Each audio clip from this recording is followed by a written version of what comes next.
Mic check, 1, 2, 3, 4, 5, 5, 4, 3, 2, 1. Check, check, check, check. This is for Fox 29 only. Nobody else can listen. You got me? Check, 1, 2, 1, 2. Mic check. He's quick on that one, wasn't he? Check, check, check. Check, check. That's not too far from now. Okay, we're good. I'm gonna just, there's another guy fiddling with the camera, so he's got it. Okay. I had no idea. It was like different this, and what else? One just closed. That was in your neck of the woods. Well, they're being bought. Yeah, someone else is sweet.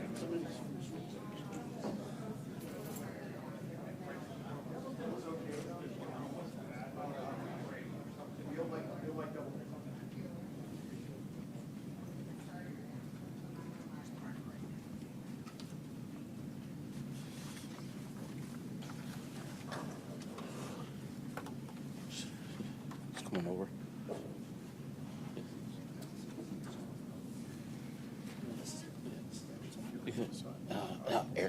Eric.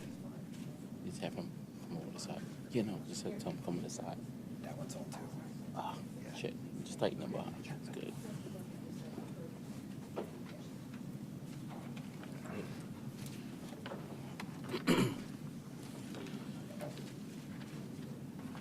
All right. Everybody ready to go? All right. Good afternoon. So we're here to discuss a couple different things. First, I'll say, thank you to all of our partners that are here. We have the FBI, the DA's office, our Office of Forensic Science. We also have police department personnel, past and present, that have worked on some of the cases that you will hear us discuss very shortly. Some of the things that we will go over today, obviously we will tell you what we can say at this point. You all will have many questions, I'm sure, and there are some things that we will not be able to answer today or right at this moment, because there are still some active investigations that are taking place and some components of that we're still working through. But let's just discuss what has gotten us here today and why we are here. So all of this goes back, it starts on November 22nd, 2023. We have an incident that happens in Pennypark Park on the trail there, 2800 home, 8:15 in the morning. A male biker is on a bike. He is riding at some point looking to pass another individual on a bike. He yells out to that individual that he's looking to pass. At some point, that individual becomes agitated. As that complainant is passing the offender, he is slashed with a machete-type knife, causing injuries to his hands and his arms. The next 2 days later, November 24th, we have a second incident, which is reported to us at 9 a.m. Two complainants, male and female, are walking along the trail when they are attacked by a male on a bike with a machete, also suffering injuries to their arms and hands. And that's the incident that this male is charged for thus far. We then have another incident that happens on November 25th. However, it's not reported to us until December 6th, in which 8:30 a.m. a female is on the trail, at which a male on a bike with a machete approaches her and attempts to attack her. However, she is able to flee from that male and get away unharmed. That leads us, I believe we do some press on that, the information, getting it out there. You all report that, via your respective outlets. Leads us to December 17th. 8th District Officer responds to a report of a male on a bike inside of the park on a trail with a large machete attached to his bike. That officer responds to that location, is able to locate this individual. The officer is able to stop the male on the bike, able to secure the machete, and able to ultimately get the male in custody. The male refuses to provide any in terms of his identifiers, doesn't provide a name or anything of that sort. The male is fingerprinted, at which point we are able to discover that the male is Elias Diaz, 46-year-old male. DNA is collected from him in reference to the incidents I just described, and as a result of some of those results returning to us, we have reason to believe that Mr. Diaz is also connected to a number of additional incidents. As a result of conducting some additional further investigation, we have additional DNA results that have returned so far. Still waiting on final confirmation of additional DNA results. However, everything we have at this point leads us to believe that Mr. Diaz is also involved or a person of interest and regarding the murder of Rebecca Park, which occurred in July of 2003, as well as possibly 2 or 3 other sexual assaults that occurred in Fairmount Park over a period of time. We will, again, be able to have all of the indications at this point that he will be, those results will come back positive and he may be charged as early as later today or tomorrow. With that being said, just want to point out a couple different things. One, I'm going to turn the mic over to First Deputy Venora to go into detail of those incidents, one of those being the murder of Rebecca Park and some of the other sexual assaults. But just want to point out the fact that a lot of times we do these press conferences around violent crime as it relates to homicides and shootings, but in many of our districts that are the core components for that. However, this is great police work by an 8th district officer, an area of the city that doesn't see that same type of violent crime, but certainly seeing this type of crime occur. The quick response by the officer, being diligent enough to respond to the location and doing everything that we ask our officers to do each and every day, and going and just doing good police work, as well as all of the hard investigative work that has been taking place around these cases for the past 20 years. And as you'll see, there are many folks over to my right that have been involved in this process over the past 20 years to keep these investigations going. And so one message to victims and the family of victims that are out there, we don't stop. We don't stop until we're able to get people in custody for the crimes that are committed against individuals. And that's what we do. That's the oath that we take. And a proud day to know that we have been able to possibly give some closure to some families and some victims that have been a part of these incidents involving this male. So at this point, I'm going to turn it over to Deputy Venora to provide some additional details surrounding these incidents. Good afternoon.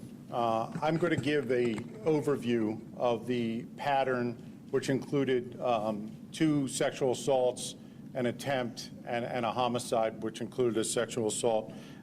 First one dating back to April 30th, 2003. A lot of detective work, a lot of police work, and a lot of help from the community went into these investigations over the years. So I'm going to talk about them. I'm going to give you a very brief overview. A lot of you have the details of these from past reports, and I'm going to tell you how we got to where we are today with this investigation. So April 30th, 21-year-old female, Kelly Drive in Fountain Green, was out for a jog 10:30 at night, and she reported that she was attacked by a male she described to us as a Hispanic male, about 5'7", in his 20s, medium built, and she described him as having an earring and dark hair. And in each of these cases, they all described a purple metallic 10-speed bicycle that the male was riding during the incidents. In that particular case, our special victims unit at the time processed the crime scene and was able to collect DNA evidence, which was later submitted into the CODIS database, which we have. Following that investigation, a few months later, in July 16th, 2003, Southwest Detective Division took a report of a missing female. All right, it's a 30-year-old female by the name of Rebecca Park. She was a student. She was living in the area there, attending college. That report we did the very next day. I happened to be working there at the time. We did media on the missing person. We put out information. We thought it was odd. She left all her belongings, including her car keys, her cell phone, everything in her apartment. We now know that we believe she went out for a jog. She never returned to her house. That investigation led detectives to collect tips after the news was done. I asked retired Detective Chris Morano, who's now a supervisory agent at the Attorney General's office. Him and his detectives that he was working with at the time took a call in to Southwest Detectives. Woman described driving through the area, 3500 Conshohocken Avenue, hearing somebody screaming in the evening or in the morning, but they didn't get out to investigate. Her and her husband just kept driving. Detective Morano and other detectives proceeded to that area. They walked into the wooded area, and in that wooded area, they found the body of Rebecca Park buried under dirt, leaves, and some rocks that were in the area. The Homicide Division immediately began an investigation, and from that crime scene, DNA evidence was also collected and submitted into CODIS. So just moving forward to October 25th, 2003, West River Drive, lot number 2, 37-year-old female in this case reported that at 6:15 at night, just south of the Falls Bridge, offender attempted to drag her to the river's edge. She was injured during the attack with wounds to her neck, her arms. She was able to fight that individual off, but this victim gave a very distinct description, and it matched the same description given to us by the victim, the 21-year-old victim, on April 30th.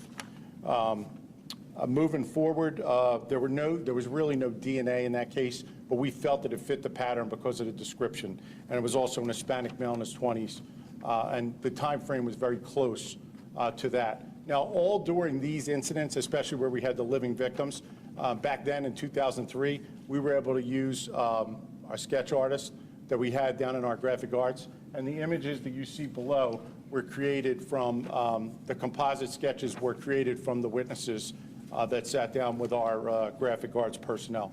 So, and as you can see, looking back, some of the images, if this is the individual, are very, very close to what he looked like in 2007. In 2007, there's another incident that occurs in the 8th District, not too far from where the machete attacks occurred a few weeks ago. August 11, 2007, at Frankfurt and Solly in Pennypark Park, individual was taking a walk on the trail when she was attacked by the male. This individual was sexually assaulted, and she was about 25 years old. She also gave the same description of the male on the bike, and in this case, DNA was collected again. All this DNA was submitted to CODIS. At some point later, these cases were all matched together, and we knew that we had a pattern of DNA, and we knew we had the same offender in these cases. Now, moving forward to when genealogy became something that we began to use in law enforcement. As you all know, we had the Boy in a Box case a few years ago. Last year, we announced that we were able to identify the individual. We submitted this case a few years ago to the same analyst in a genealogy. Brian Gallagher from our forensic science division is going to explain the steps that we took, but we solicited help of the FBI that are here today, Special Victims Unit. That genealogy led us to more investigative leads, and them investigative leads led directly to an individual with this name, and I'll let Ryan explain how we got there. But we could not find this individual. He was not able to be located. He only had one contact with the police previous to this one, and like I said, it was he had two. One was for an FTA. We did not have his DNA on file, so we had no idea where to find this individual. One of the things I wanted to mention here is retired Captain John Darby from the Special Victims Unit is here today. I remember this case distinctly from when I was in public affairs. John and his detectives and supervisors went out to the park on the anniversary of this, handed out flyers every year, soliciting information, and never, ever let these cases go cold. He constantly worked these cases. He still remembers them to this day. In fact, he told me today when he seen the reports, he started thinking that this individual appears to be the same individual. So as the commissioner said, we're still waiting for final confirmation, and then we'll discuss with the DA to see if we have enough probable cause. I'm going to turn things over to Ryan Gallagher to explain the genealogy and what was done to develop the other investigative leads.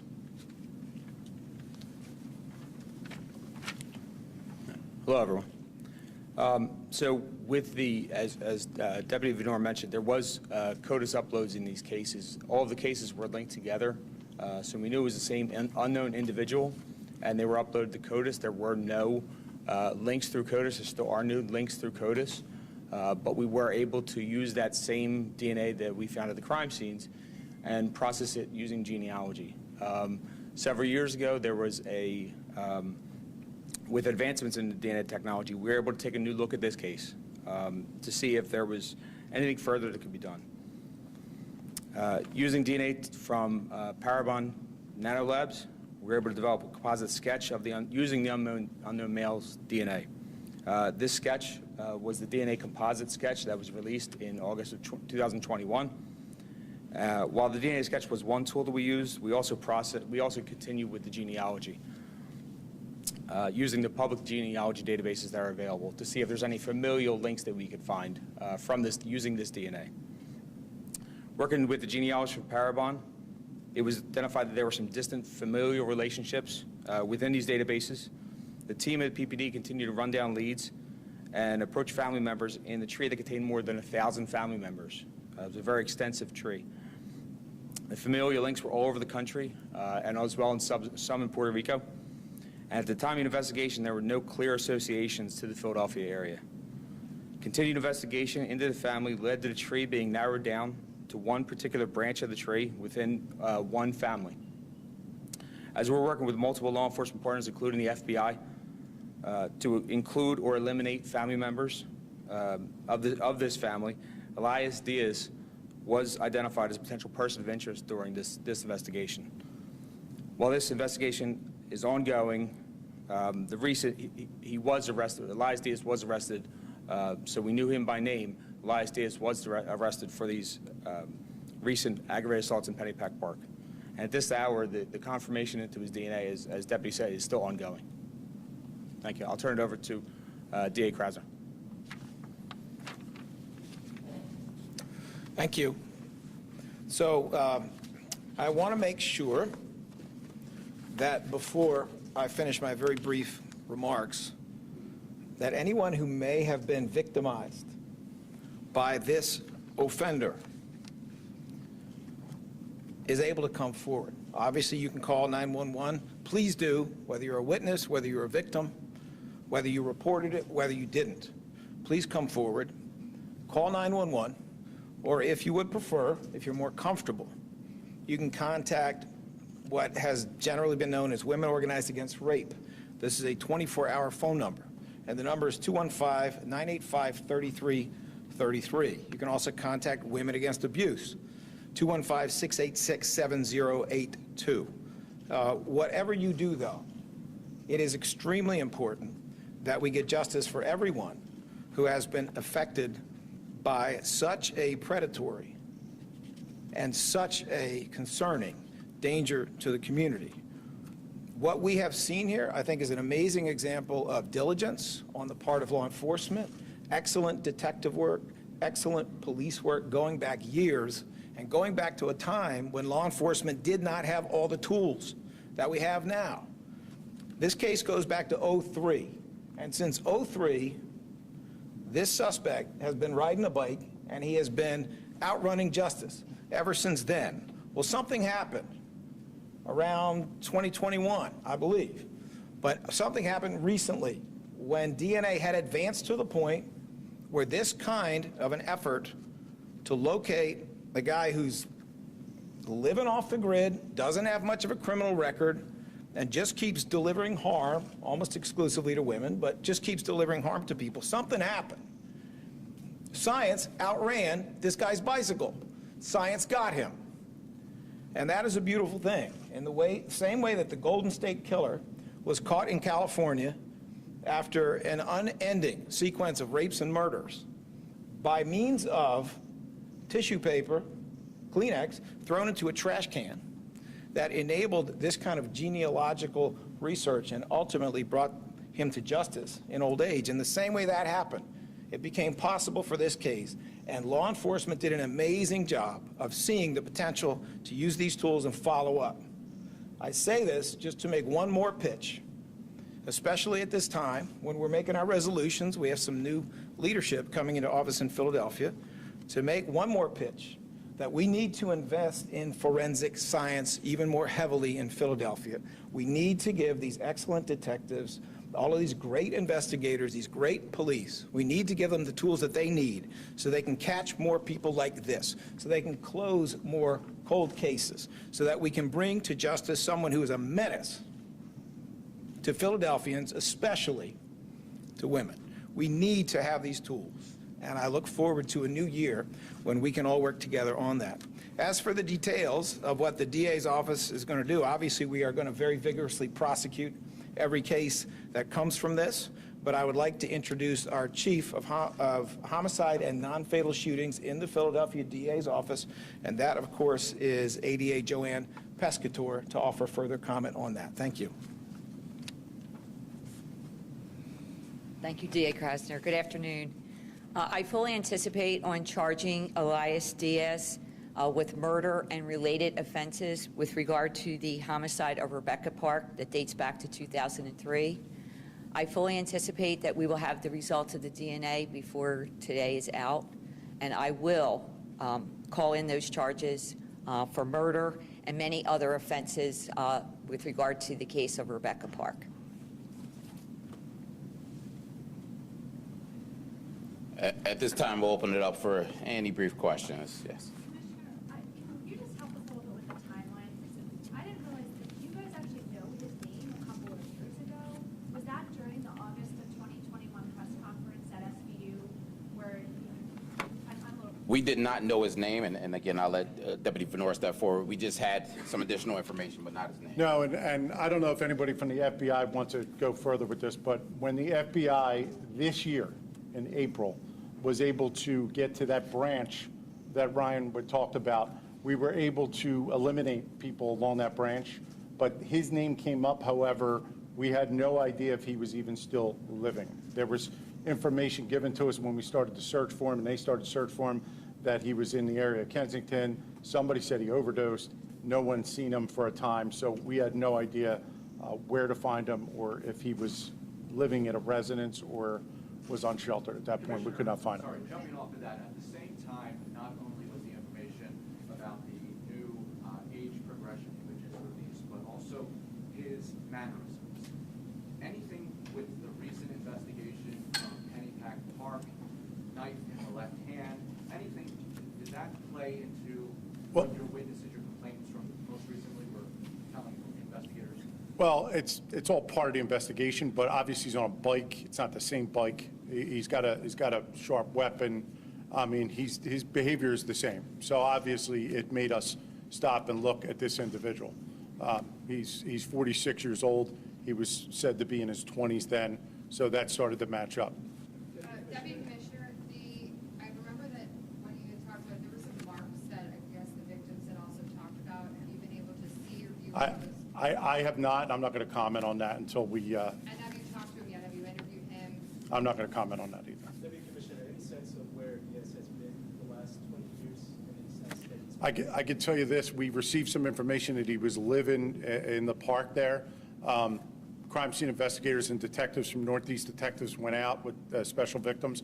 We were able to find an area today that we believe he was using as a shelter, and we served a search warrant and collected evidence from there. But that's in the recent past. I can't tell you where he was for the last 20 years. Is that behind Lincoln High School?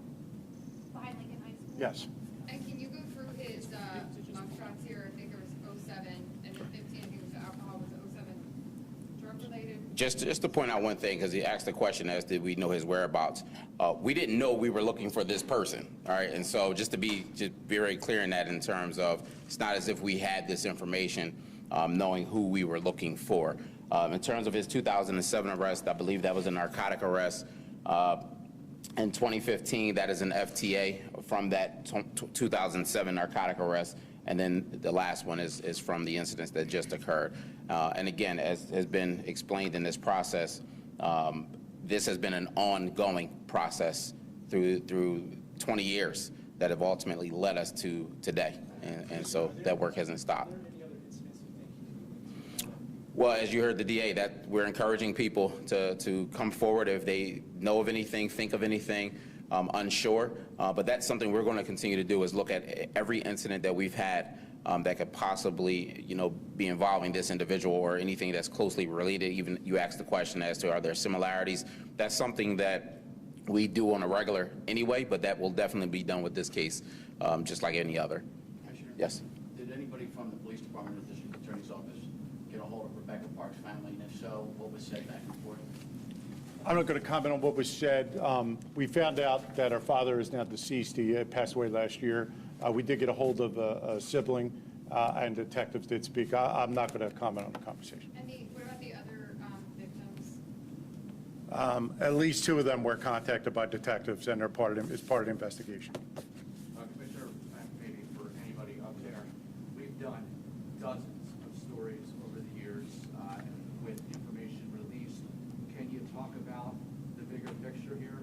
This is a major break in an investigation that many people on this side would say has haunted those in our community. Yeah, it's haunted people in this community. It's haunted people in this department. As Deputy Venor alluded to, you have Captain Darby, who is right over to the right of me, and this was important enough for him today to come back. And that's what that means, as well as many other individuals that have worked on this case over the years.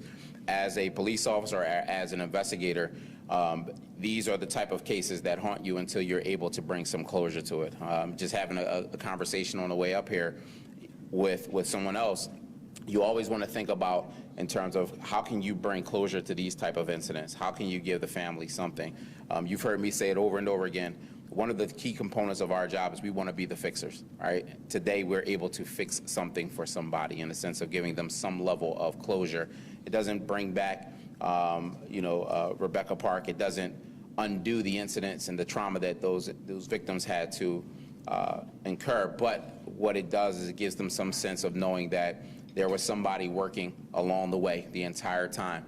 You heard all of that, the information back here. The DNA work that's being done at the Office of Forensic Science, that's going to be done, and people never know that that work's being done. And so that's a part of this, is not to just come up here and it's not a victory lap. It's more so to let folks know that this is the work that's constantly being done each and every day on every case, because our job and what we want to do is to ultimately bring justice, for families that have had to go through incidents like this. I know Captain Darby probably thought he'd never have another news conference again, but I was wondering if we could ask him his thoughts today. Come on up.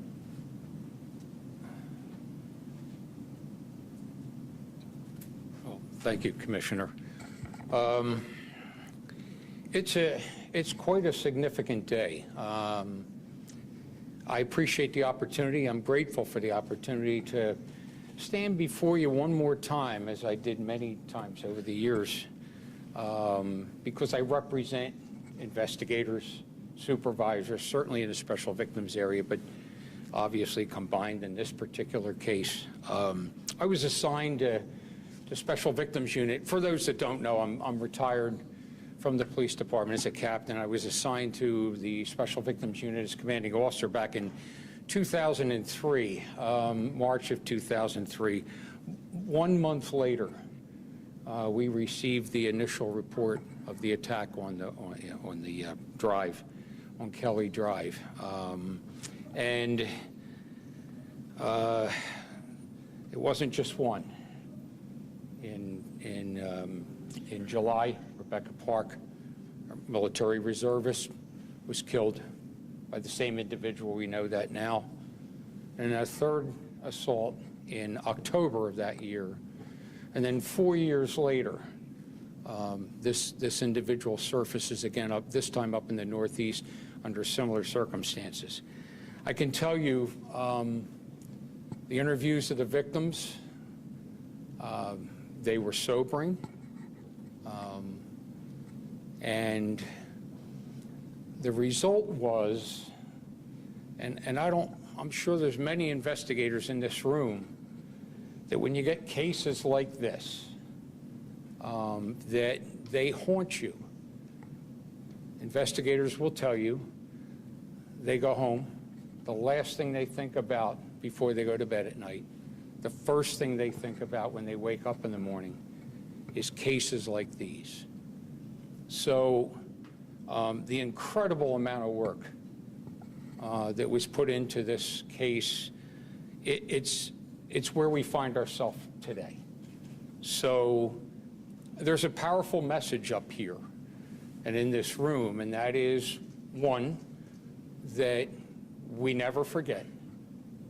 And number two, when you look at the incredible amount of expertise, the intelligence, the commitment, the devotion to cases like this, it's the best that we can offer.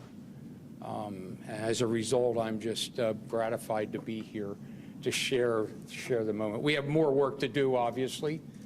It'll be over when this male is formally arrested, is prosecuted, and put away for the rest of his life. But I appreciate the opportunity to be here today. Thank you, Commissioner. And I think that was the best way to end it, hearing right from, someone that's been so passionately involved in this. And so we will update you as this progresses through hopefully the end of this evening sometime. You'll get updates from Public Affairs as to what's happening at that point. All right? Thank you so much.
Press conference I was there, it's when we were able to create and truthfully, it wasn't far from this photo right here. But that was all based on technology. I don't know how that is developed, but that was